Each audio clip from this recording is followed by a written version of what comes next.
ہم اشد امتی علی الدجال، یہ قبیلہ بنو تمیم جو ہے دجال کے مقابلے میں سب سے سخت ثابت ہوگا۔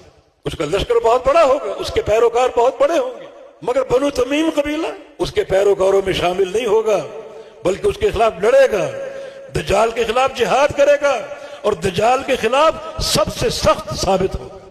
یہ حدیث ہم نے پڑھی پڑھائی کئی بار۔ میں نے یہ سوچا کہ بنو تمیم قبیلہ اللہ کے نبی کے دور میں تھا، اسماعیل علیہ السلام کی اولاد میں سے ہے، اور قیامت تک رہے گا، دجال کا مقابلہ کرے گا، مانا آج بھی ہے۔ تو ان کو دیکھیں یہ کون ہے۔ جہاں جہاں مجھے بنو تمیم قبیلے کی خبر ملی، ان کے علماء کی خبر ملی، وہاں وہاں گیا تاکہ ان کو چیک کروں یہ کون ہے، ان کی عبادت کیسی ہے، ان کا منہج کیا ہے۔ آپ کے لیے خوشخبری، جہاں بھی گیا تمیمیوں کو دیکھا، ان کے علماء کو دیکھا، سارے کے سارے اہل حدیث۔